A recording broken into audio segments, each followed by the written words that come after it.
Ropes Organization Walcott Foundation Indian Trust Special Coaching to 8th, 9th and 10th classes Digital Virtual Learning Bangaru Palmani Rugangavar from Pedapunjani by Reddy Pulli Mandal. Chairman Dhanse Karan. Director Drive Sri Lata.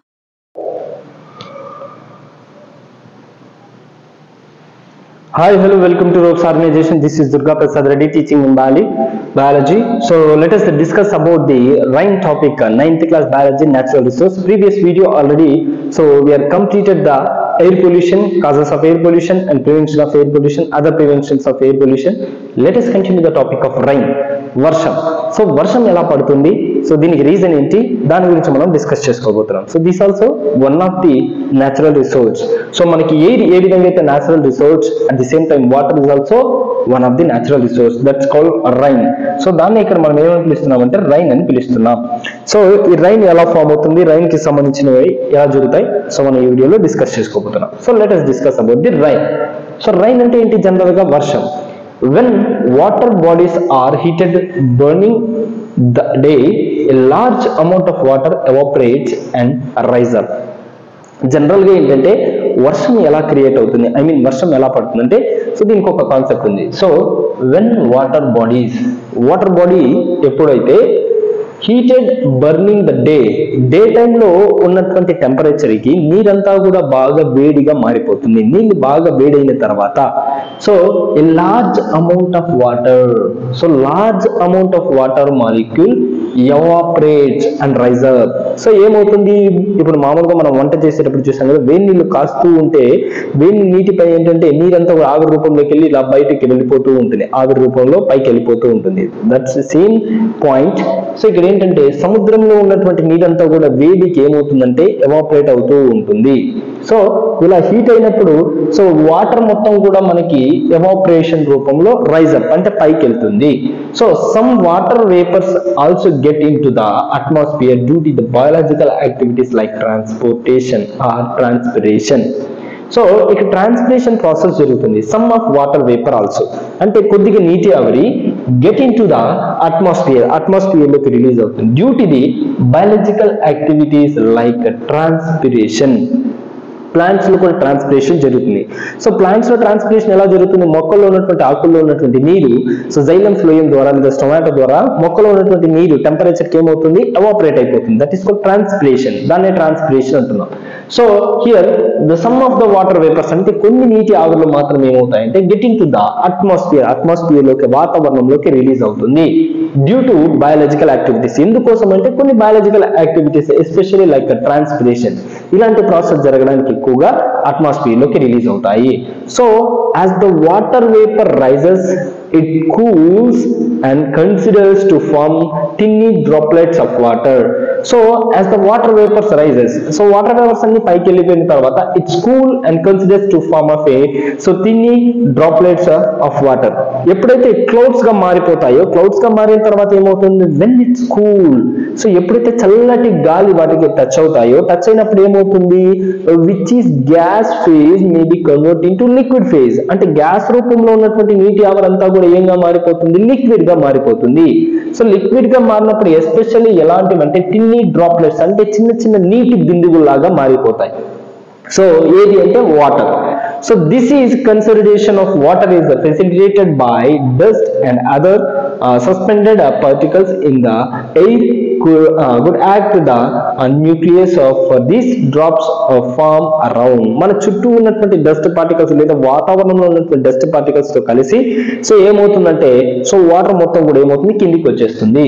So ఇది మనకి ఏంటంటే the form of rain. So rain ఏ విధంగా form అవుతుంది. So general గా ఏంటంటే మనకి so వీటిలో ఎలాంటి ప్రాసెస్ జరుగుతుందంటే so this is appears as clouds. So మనకేంటంటే డస్ట్ ఎక్కువగా కనిపించినప్పుడు లేదా స్మోక్, ఇందాక మనం చెప్పుకున్నట్లు కార్బన్ మోనాక్సైడ్స్ కానీ ఇలాంటివి non burned carbon particles maybe form of fog, దాన్ని పిలుస్తున్నట్టు మంచు.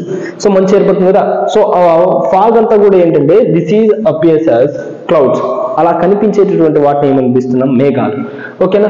When the tiny droplets of water joined together to form of bigger drops of water. So ఈ చిన్ని వాటర్ డ్రాప్లెట్స్ ఈ ఆల్రెడీ ఉన్నటువంటి క్లౌడ్స్ తో కలిసినప్పుడు ఏమవుతుందంటే బిగ్గర్ డ్రాప్లెట్స్ అంటే చాలా పెద్ద సైజు ఉన్నటువంటి వాటర్ డ్రాప్లెట్స్ గా మారి సో కిందికి రీచ్ అవుతూ ఉంటుంది. They fall down as rain, snow or hail. So ఈ వర్షం మనకి ఏంటంటే పెద్ద పెద్ద డ్రాప్లెట్స్ తో కలిసి కిందికి వస్తుంది. దాన్నే మనం ఇక్కడ ఏమంటున్నామంటే రైన్, వర్షం అని పిలుస్తున్నాము. సో సమ్ టైమ్ మనకి ఏంటంటే మంచు కూడా వాటర్ డ్రాప్లెట్స్ లాగా పడుతూ ఉంటుంది. So these are all called rain, snow rains, water rains. So ఇది మనకి ఏంటంటే రైన్ ఏ విధంగా ఫామ్ అవుతుంది, సో రైన్ సో ఏ విధంగా జరుగుతుందని. సో మనం ఇక్కడ క్లియర్ గా అబ్జర్వ్ చేస్తే ఈ పిక్చర్ లో చూడండి,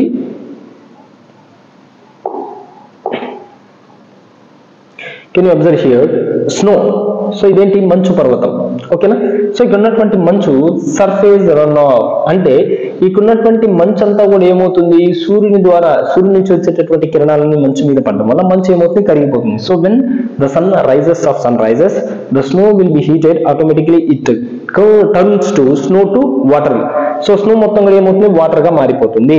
సో సర్ఫేస్ రన్ ఆఫ్ అంటే భూమి మీద సో ఇది జారుకుంటూ కరిగిపోతుంది, నీళ్ళలాగా మారిపోయి గ్రౌండ్ వాటర్ అంటే so previous layers, soil layers పైన ఉన్నటువంటి గ్రౌండ్ వాటర్ మొత్తం కూడా ఎక్కడికి వస్తుంది, ఇట్స్ సీ, ఓషన్ లోకి వచ్చేస్తుంది.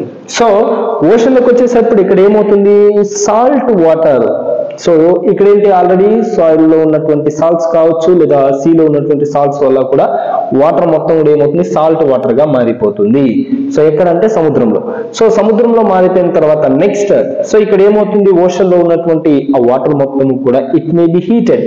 సో వేడి వల్ల ఏమవుతుందంటే ఇట్స్ క్రియేట్ ఎవాపరేషన్, ఆవిరిలాగా మారిపోయి ఇలా పైకి వెళ్ళిపోతాయి, ఆవిరిలాగా మారి ఇలా పైకి వెళ్తాయి. Ocean constitute about 80% of the total water vapour in air. అంటే సో టోటల్ 80% ఆఫ్ వాటర్ ఏమవుతుంది, వాటర్ వేపర్స్ గా పైకి వెళ్ళిపోతుంది, గాలిలోకి కలిసిపోతాయి.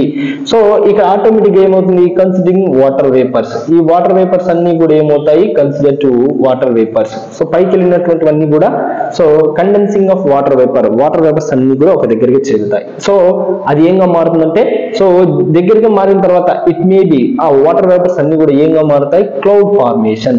సో పొగ మంచుగా మారుతుంది, దాన్ని మేఘాలుగా మారిపోతాయి. సో ఇదంతా కూడా ఎలా ఉంటుంది, ఫాగ్. సో మంచులాగా మనకి కనిపిస్తూ ఉంటుంది. మేఘాలు చూసాం కదా, క్లౌడ్స్ అలా ఉంటాయి. సో ఈ క్లౌడ్ ఫార్మేషన్ కి ప్లాంట్స్ నుంచి రిలీజ్ అయ్యేటటువంటి కూల్ ఎయిర్ టచ్ అవ్వడం వల్ల ఆటోమేటిక్ గా క్లౌడ్స్ లో ఉన్నటువంటి వేపర్స్ అన్ని కూడా it may be turned into tiny. So చిన్న వాటర్ డ్రాప్లెట్స్ గా మారిపోతాయి. So tiny water droplets. So tiny water droplets గా ఫామ్ అయిన తర్వాత it may be releasing of water, that is called we are rain. So దాన్ని ఇక్కడ మనం ఏం చేస్తున్నాం, రైన్ అంటున్నాం. ఆటోమేటిక్ గా లేక్స్, సీస్ అన్ని కూడా ఏమవుతాయి, ఫుల్ఫిల్ అవుతాయి.